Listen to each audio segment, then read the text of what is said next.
Hey guys, what's up? Welcome back to Enchant Films. Here are the best characters in the Harry Potter series ever. Number 7, Voldemort. The greatest thing about Lord Voldemort, aka Tom Marvolo Riddle, was that he was rotten to his very core. There would be no redemption for such a wicked spirit. There was never any good lying dormant underneath Voldemort's dark exterior. He was never corrupted as a child, he was a corruptor. When other powerful sorcerers don't even have the cojones to speak your name, then you know you truly arrived as the ultimate master of malice. As the most sinisterly popularized villain since Darth Vader, Voldemort was truly frightening. In book after book, Harry managed to evade certain death only by the skinny skin of his teeth. We literally could not figure out a way that Harry, as cunning as he was, could ever defeat such a powerful evil force.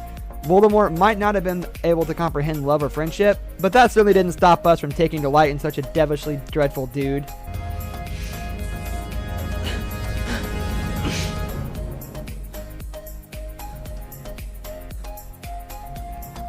Number 6, Neville Longbottom. Neville Longbottom is the quintessential dimwit turned hero. When we first meet him at Hogwarts, Neville is a shy introvert who is simply not that good at magic. In fact, those close to Neville quietly wondered if he might nearly be a squib, someone born into a wizarding family without magic powers. He's lovable, sure, but his early misadventures don't explicitly foreshadow the valiant defender of Hogwarts he would ultimately become.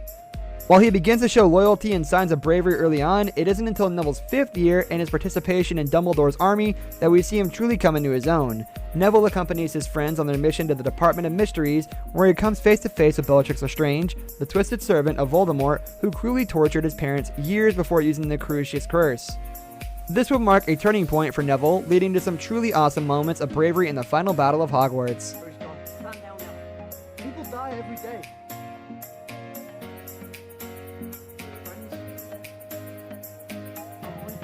Number 5, Albus Dumbledore.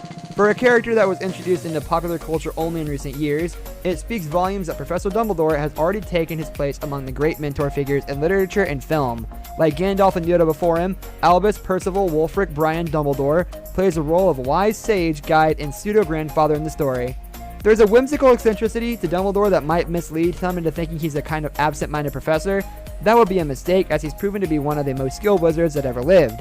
In the films, we loved Richard Harris's more soft-spoken approach early on, but have to admit that Michael Gambon felt right at home showing Dumbledore at his most impressive, from taking on Voldemort in a one-on-one battle to single-handedly thwarting off a horde of zombie-like Inferi.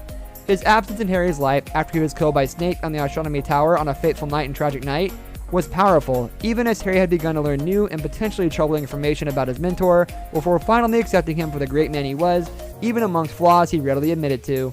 Or is killed at the hands of Severus Snape. Harry watches helpless as one of his only parental figures falls to his death in June of 1997. Number 4, Severus Snape. Whether you love him or you hate him, or you love to hate him, Severus Snape makes quite an impact in the Harry Potter series. If you're Harry, Snape is a nightmare of a teacher, picking on the boy from the moment he stepped into potions class, and showing clear favoritism toward Draco Malfoy and other Slytherin students. And yet, when Harry and his friends thought Snape was the one trying to steal the Sorcerer's Stone, it turned out he was trying to protect it, and every now and again, Snape actually seemed like he was trying to help these kids. Snape turned into one of the most discussed and debated characters from Harry Potter. Is he an evil man with moments of good, or a good man who has some very ugly characteristics? Or something more complicated altogether? When Snape killed Dumbledore, it was a defining moment for Harry, who couldn't fathom Dumbledore being betrayed by a man who his mentor had, for whatever reason, chosen to trust so much. We couldn't ask for a better actor than Alan Rickman to portray Snape, bringing the same charisma he's given to so many screen villains from Die Hard on. Number 3, Ron Weasley. Ron Weasley is Harry Potter's best friend and ever-present sidekick, but unlike most sidekicks, Ron isn't a coward or a simpleton, nor is he content to live in Harry's shadow. Of the 3 friends that make up the main cast of characters, Ron is a comic relief. Not an uncommon trait for sidekicks of his ilk, a characteristic that makes him instantly endearing.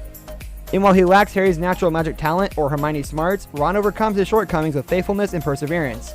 In spite of his fear of spiders, Ron follows Harry loyally into the Forbidden Forest and mixes it up with the bad guys more than a few times in the series.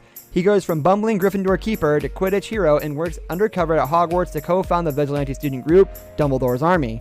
Ron's flirtation/frustration with Hermione is also a highlight of the series. After all they'd been through, it was therefore difficult to see Ron abandon Harry and Hermione in Deathly Hallows Part 1, but oh, it was so gratifying when he returned, facing some very personal, nightmarish visions. Forget those spiders, he saw Harry and Hermione naked and getting it on, and conquering them with the bravery of a true Gryffindor. Number 2, Hermione Granger. Hermione Granger, Harry Potter and Ron Weasley's best girl pal, is so much more than just a token throw-in for female readers or viewers to identify with. In fact, she narrowly edges out Ron for the second place on our list. Why? We're glad you asked. Potter author J.K. Rowling describes her as very logical, upright, and good. And while she's at first painted as a brainy do-gooder who always plays by the rules, it's fun to watch Hermione develop into so much more over the course of the series. Throughout the novels and films, Hermione remains the voice of reason, but she'll break the law without hesitation if it's good for the greater good. And her Spock-like logic is no help at all when hormones come into play.